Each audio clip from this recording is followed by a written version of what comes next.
Well, good morning. Not in my forest. I've got a bit of a scratchy throat and it is blowing gales outside and looking like it could rain at any minute.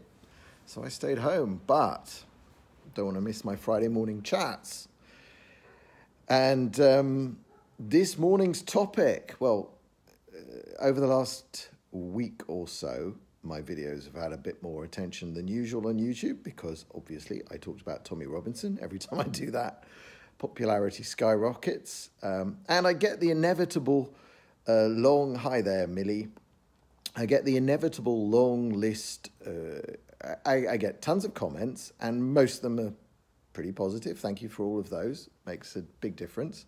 And amongst them always, I get the Tommy Robinson is a Zionist shill and he's a Israeli-American puppet, and what was he doing taking money from Robert Shillman, and what are all the other charges? Yeah, I mean, it's just this, and the Ezra Levant, the Jew, and Jew, he's just trying to flood. Okay, so firstly, I want to actually just lay out what Zionism was and is, because Zionism hasn't changed, but the creation of Israel changed Zionism, changed what Zionism's tasks are going forward. Up until the recreation of Israel in 1948, that is the refounding of a Jewish state in the land of Israel, the biblically described land of Israel, the land where Judaism came into being. Kind of the whole of the Western civilized world, pretty much. If you've had any kind of education, you know the story. You've heard of Abraham and Isaac and Boney M in the 70s. Bits, you'll know fragments, you'll know stories about leaving Egypt, the Exodus, the Ten Commandments, Moses, the Holy Land. All of those stories are centered on Israel. The Jewish people had what if one uses the sort of modern language of indigenous studies, we had our cultural genesis. Even the word Genesis. I mean, you can't find a word more closely linked with Jews and with Judaism than Genesis in Hebrew, Bereshit, from in the beginning. Which is incidentally the name of the forest where I usually do my walks in. It's called Bereshit Forest. Those are the first words of the Torah. Now, the Jews are tied to Israel, and Judaism is tied to Israel. Both are separate. Jews are people. Judaism is a religion, ideology, culture, a whole bigger thing than that. But we're also a tribe. We're really, I would say, unique in the world today. There's nothing quite like Jews and Judaism.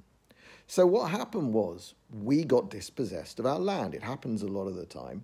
It's happened to many, many civilizations over the years. They get dispossessed of their lands.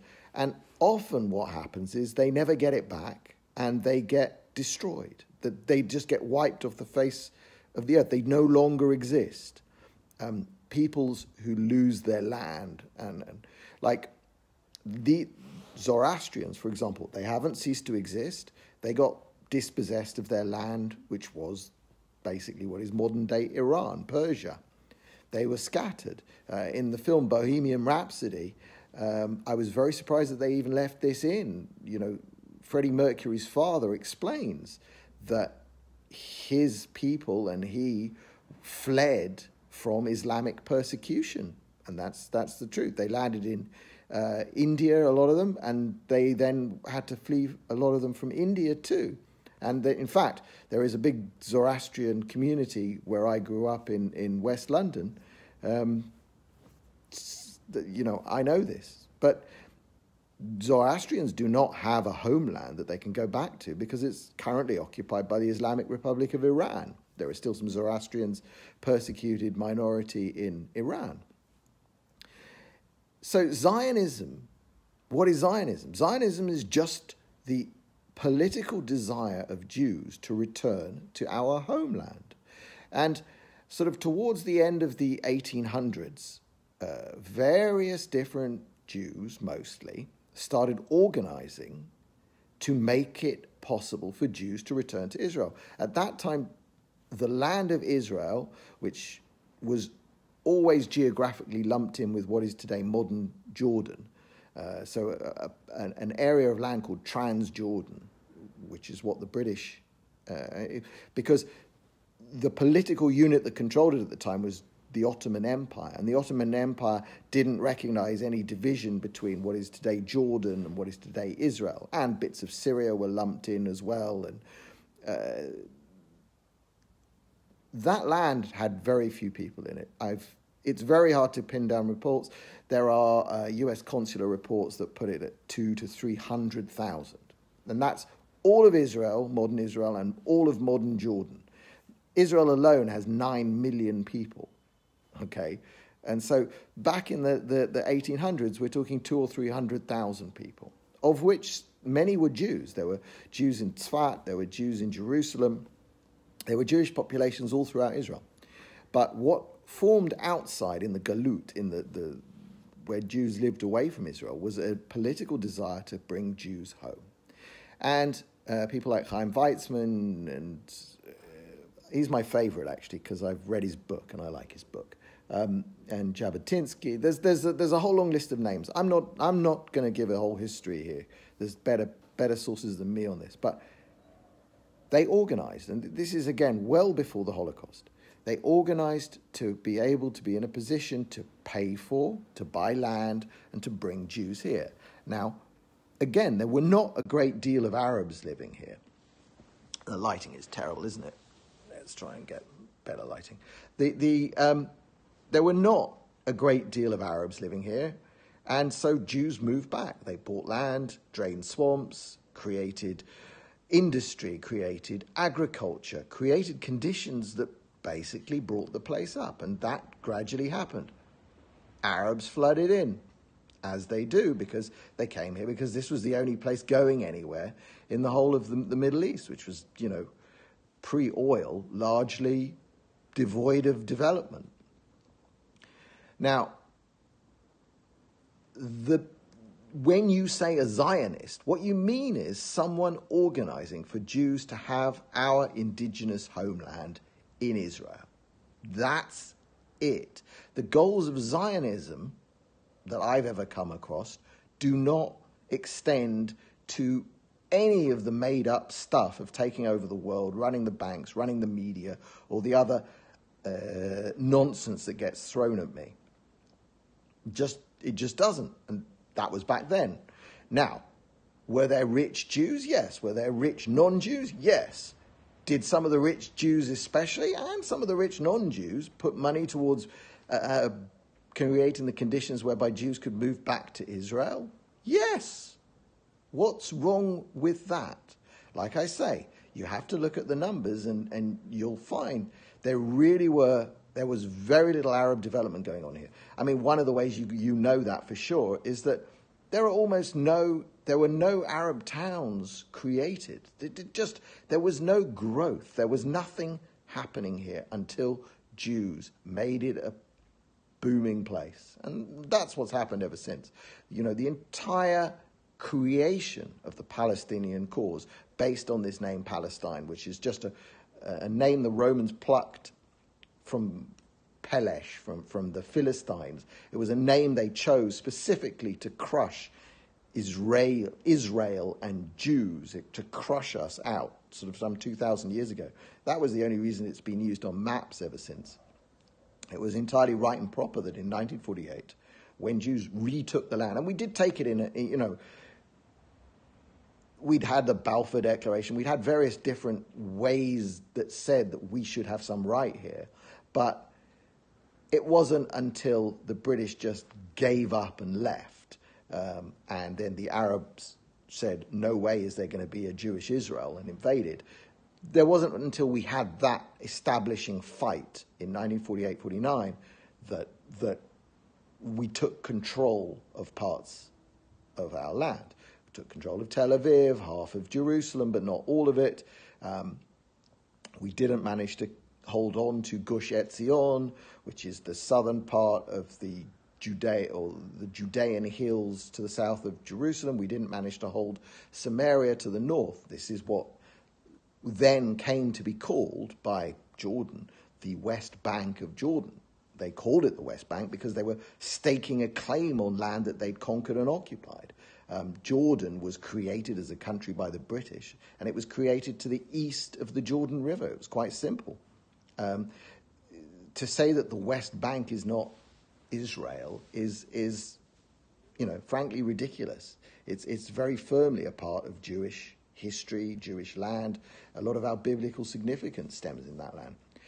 To get back to what Tommy says, Tommy knows a lot more of this stuff than you'd realize, partly because I've told him and he's read and he's got his eyes open. The other part of it is that very quickly when he started his organizing against Islamic supremacism in the UK, he found that always on the other side, facing him off, people like Hope Not Hate, the far left, allied with Islamic supremacists, they all hated Israel. And he wanted to find out, why do they hate Israel so much? And he actually did proper research. He came to understand Israel existing in perpetual opposition to an Islamic desire to crush us off the face of the earth. That is an Islamic imperative. They must stop Jews having self-determination. First here, then everywhere. Because when Jews have self-determination, when we reject their prophet Muhammad, when we say he is a false prophet, when we reject Islam, when we reject Allah, which we did right back when he started his preaching, when we did that, we marked ourselves down as the very first people who ever rejected Allah. That's why Islam has a big problem with Judaism. They know that we have scriptures very close to theirs. They know kind of deep inside that their scriptures followed from ours. But they, in their minds, they teach their children that this is an inversion. They teach that the Quran came first and that Jews were given the Quran and said, no, we're going to ignore that and we're going to ignore this guy Muhammad who hasn't existed yet, and we're going to replace it with the Jewish Torah. And for that, we are condemned. We are guilty. In fact, the root of the word dimitude, which I use from time to time, dimitude is the condition whereby Jews and Christians live under Muslim control. They're not even citizens. It's not even good to say second-class citizens. They're sub-citizens. They're sub-humans. Their right to life only exists at the will of the ruler, of the Islamic ruler. Dimitude, the root of that word is guilt. Jews are guilty of falsifying the Quran. That's what we're guilty of. So it's very important for Muslims to wipe Israel out. It always has been, ever since we reestablished it. And it's the fight they care the most about.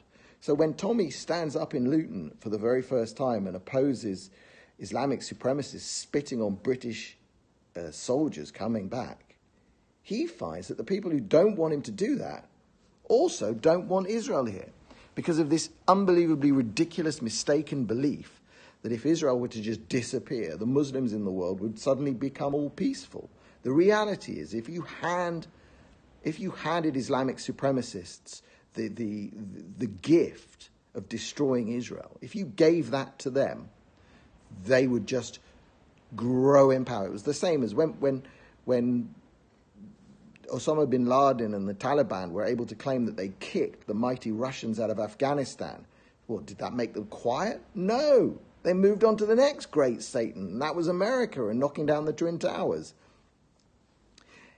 You don't hand these guys a victory.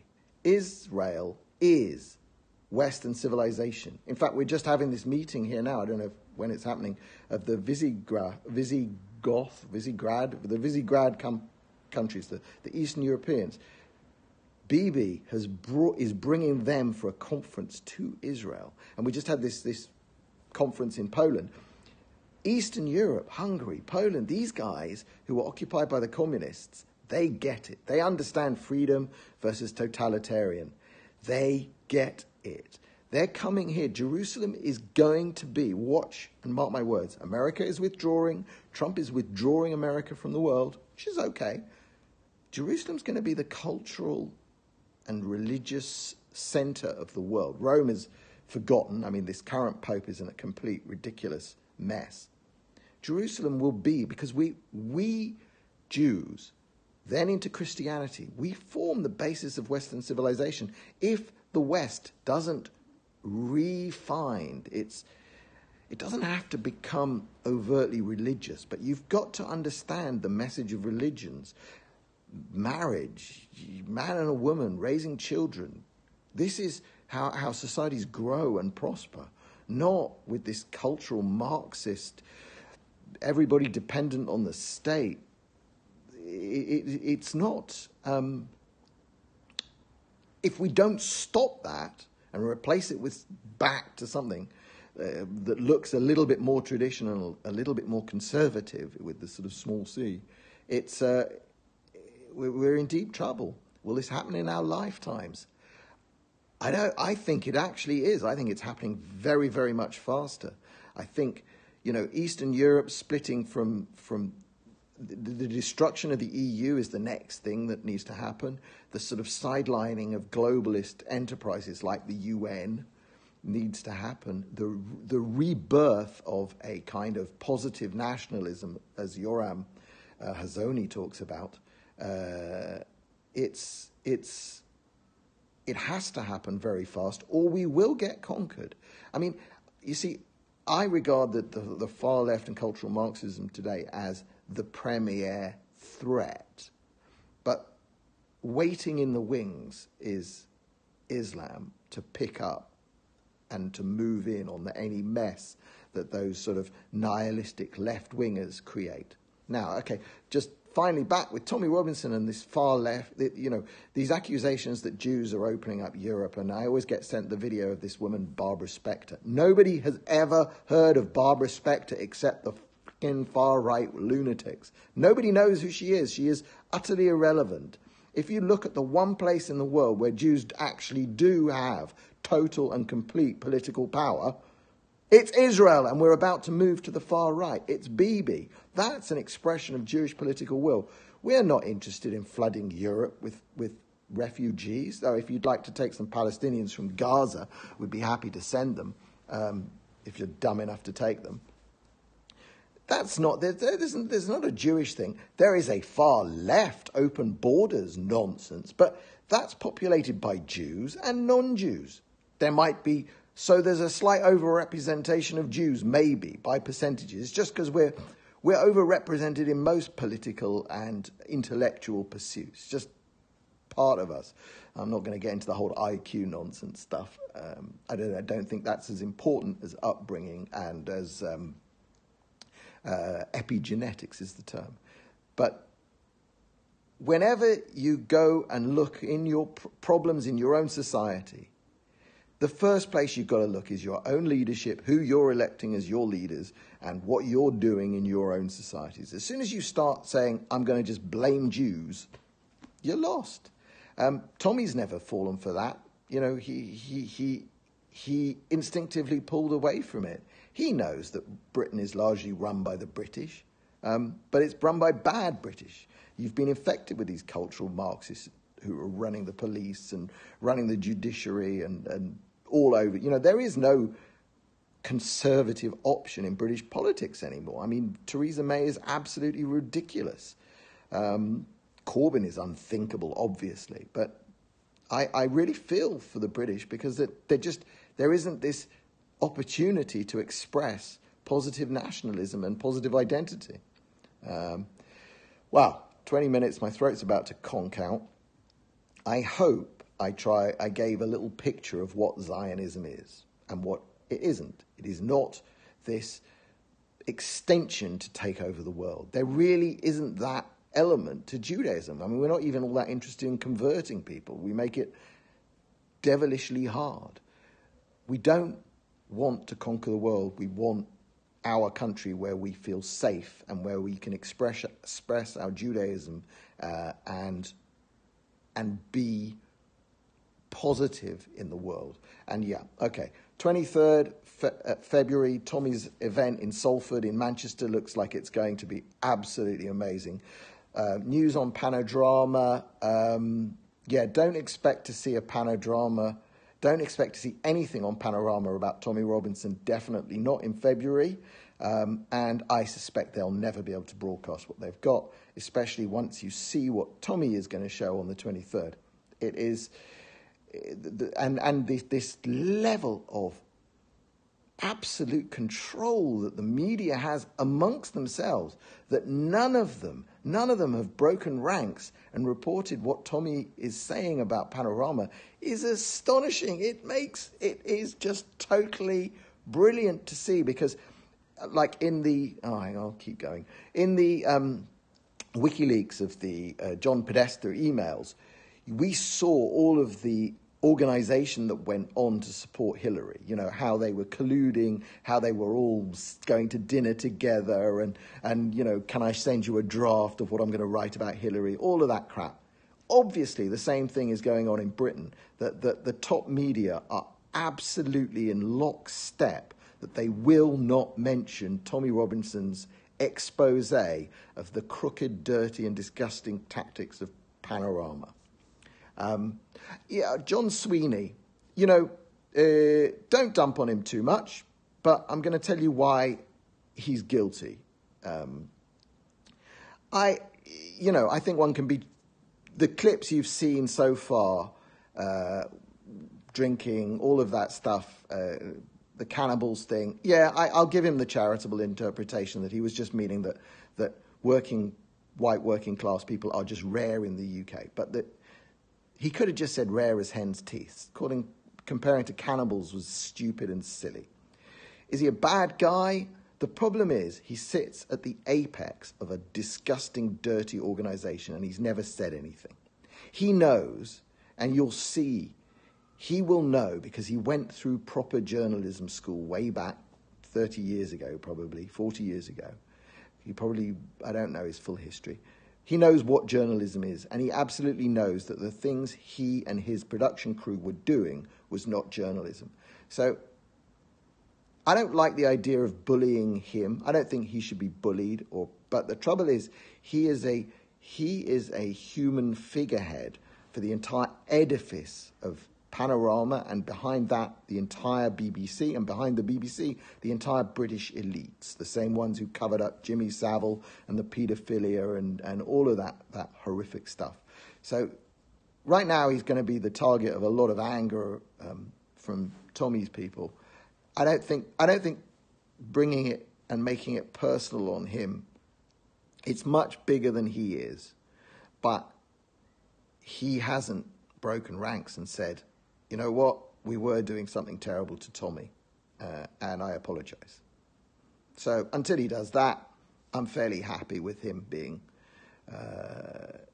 seen this way.